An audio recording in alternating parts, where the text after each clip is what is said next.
Hey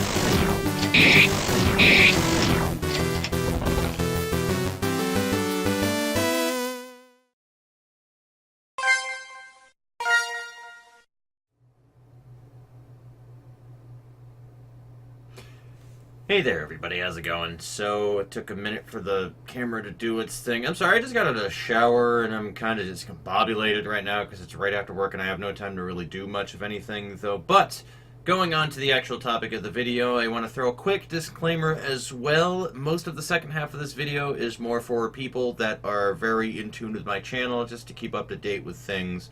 But I'm going to go into the actual point of the video rather than make it all clickbaity and tell you to pay attention to something that you don't give a shit about. So, I realized while I was browsing the interwebs yesterday, or 2 days ago rather, based off of Critical's channel, Penguin Zero. If you do not know who that man is, he is a fucking legend among 6.5-inch penis men.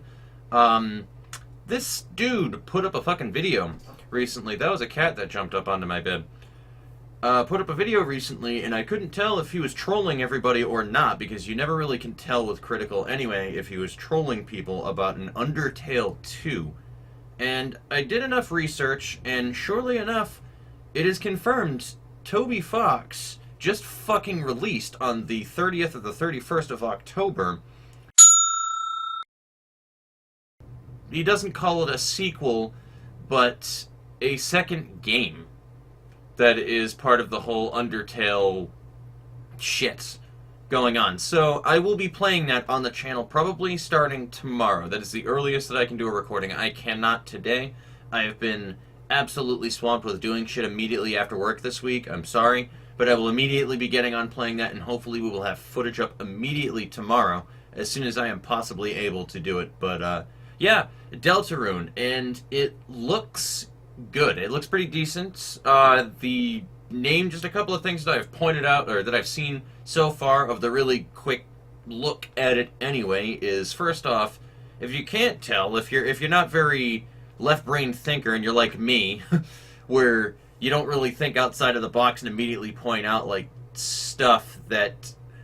My point being is I don't really see the little hidden things that people put in front of me very quickly. It takes like some obvious hinting out to them. I'm a very vertical thinker that way. I don't really think too crazy outside of the box when it comes to logic. And one of the things that I just realized today when I was looking it up is that Deltarune is actually an anagram for both Undertale and Unrelated, which is, I'm sure, completely intentional knowing the fucking creator of the game, but it seems to centralize itself around the Dreamer royal family, considering that the Deltarune is actually the name of the symbol that is used for the royal family in there. So, I couldn't tell you what this game is about, but I know that it is pointed out very specifically that it is not a sequel. So I imagine something in the same universe, but talking about something else within the world. And now, it is far from completed, guys. Let me point that one out as well. It is far from completed. Toby Fox has said this himself. Allegedly, I haven't actually read the Shitaku or fucking Polygon posts about it yet, but apparently it is pretty far from complete right now, and he has only released the first chapter. I'll still be playing the shit out of that, though, as soon as I am able to, because I am very thirsty to see what it is that has to offer. It's been a long time since Undertale came out. What was it, like 2014? Undertale came out, so it's been a fucking long time. So yeah, that's really the basis that I wanted to get through with all the Undertale 2 shit, really. That's all I wanted to say. There's going to be stuff up for it. Starting tomorrow will be my first recording for it, as early as I can do it, at least unless something comes up. And that's really about it. Now, for the people following my channel and that are just curious about me and my own things as well, I swear I've been opening up every single video that I have done for the last 3 to 4 fucking months with I haven't put out much content recently, or whatever the case is, or I've been busy, or I've been on a break. Something to that effect for every single video that I have done since I've gotten into this job, and honestly, it's just starting to get really boring, guys, so I'm just going to go right into the nitty-gritty of everything. Like, just the last 2 years of my life have just been absolute, just ridiculous, just a shit fest. And I'm not saying this in a lot of financial issues, a lot of things that I need to take care of for obligations or girlfriend problems. Hilariously, I have not had girlfriend problems in a very long time, for I have not had a girlfriend for a very long time. I have so much other shit on my plate that I have to deal with in my own life. To begin with, I can't even begin to imagine dealing with girlfriend issues on top of it and relationship problems, so just throwing that one out in the wind. It's not like that's an excuse for why I'm single for my own choice and a multitude of other reasons that I can throw out there. So that's not the only thing, but it's just been absolute hell, and specifically it has been absolute hell due to grief. Now I'm going to go into the actual details of it with you guys for the first time. I don't know if I've actually mentioned it on my channel beforehand. I usually don't talk about this stuff just because I don't think that it's something that I need to talk about, but I'm going to get personal with you guys for the first time in a long time. I'm going to get really personal with you guys, okay? So, going back to the grief thing, for the last 2 years, I have been to 3 separate funerals, all within the same month of October. And it's not even for people that I kinda know, or that, hey, you know what, I was kinda close with this person. Like, these are all people that I have grown up with and have seen at one point or another for a pretty long span of time daily.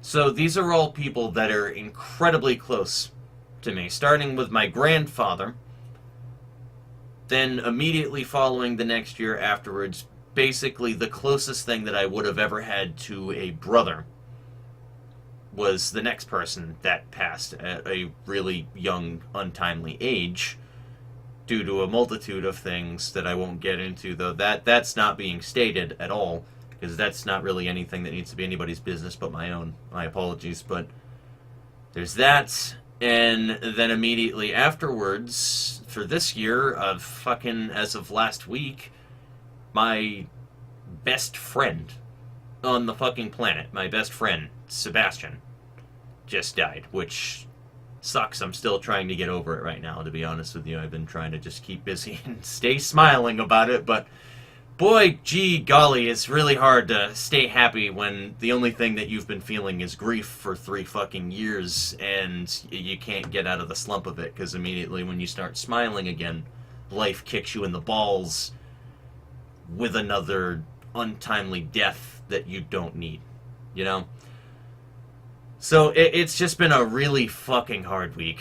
Like, it just a really, really hard week. Like, this isn't one of those kind of friends where I'm like, yeah, they were my best friend. I saw them occasionally. We were very busy and we did our own lives. Like, we hung out either talking on PlayStation Network on a headsets every day, or sending a text to each other every day, or sending, like, a meme or something through Facebook. Like, at the very minimum, like, we were on a good frickin' span for about a year now, if even, like, probably more than that, of not even going for more than a couple of days without talking to each other. And then I pretty much, in turning my back for 5 minutes, like within like a 2-hour span since the last time that I had seen him, he passed away.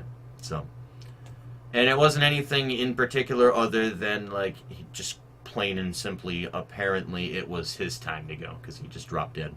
It's sad and it's blunt, and I know it sounds like I'm really cold and unfeeling for it right now, but it is what it is, and I've grown to accept that. And those of you who the name might sound familiar when I say Sebastian, by the way, you've probably seen him on the channel. In fact, he's been on a couple of my videos. In fact, his face is on my channel. Very much so. If you've seen my Nekopara playthrough, he is exclusively in my Nekopara playthrough. He's been across a couple of streams, talking in the background. I don't know what else he might have been in. I think he was in 1 or 2 episodes of when I was playing Mad Father, because I was at Ricky's house and everybody was there. But yeah, it's just not something easy to go through when you hang out with somebody so frequently and see them every day, to suddenly have to deal with the fact that you can't have that ever again. Is just something very difficult, and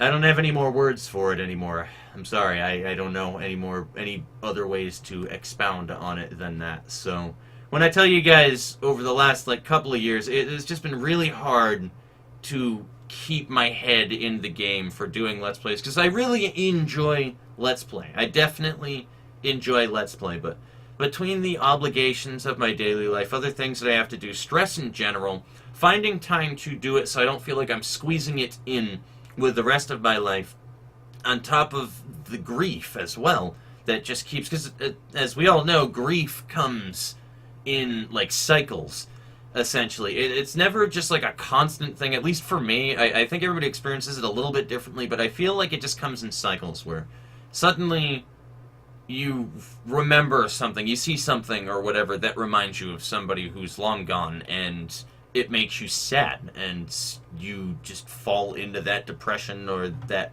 set of memories of what once was. And it's just hard to climb out of that pit when you have that feeling. So it's just, I've been going through a very long time, a long span of years now, of just old memories that will never be what they once were. Just old, beautiful bliss memories of people that are no longer there. And not just the dead ones either. I mean, like, people that I genuinely miss that are still very much alive as well. Those of you who are not aware, I still kind of... Nah, I'm not going to go into that just in case it's viewed by the wrong person and skewed in different ways, though. But, like, there's a multitude of things, really, you know? I'm still also a gamer. I like playing a lot of video games and trying to keep up to date with way too many games at once on top of it. So that adds into everything else. But it's just been a really hard time trying to keep my head in the game and my head above water to want to motivate myself to play games. And this is what I'm referring to specifically, guys, when I say that, like, I'm not feeling it or whatever the case is that I've given for excuses for a long time involving this channel. It is mostly the grief. That's really what it is. It's mostly just the grief of loss and remembering so many beautiful times that I had when I was younger, and it's honestly just been putting me into a pretty depressing spot in my life right now, if I'm going to be really blunt with you guys. So I'm okay. I'm doing fine. I'm crawling my way out of the pit. I thought I was in rock bottom about 3 weeks ago, but you know, this fucking happened last week, and I realized it could be so much worse. It really, that's the weird and crazy thing about life, is that everything is relative. And when you think that you're at your ultimate low, you realize that things could be so much worse than they are. And in a weird nihilistic way, it's almost optimistic. So, yeah, that's what I've been going through for fucking 2 years now, since 2016. Okay? So, I'll see you guys later. I will be doing some Undertale shit later on down the line. Like I said, tomorrow's the earliest that I can do a recording for that. I'll see you later. Take it easy.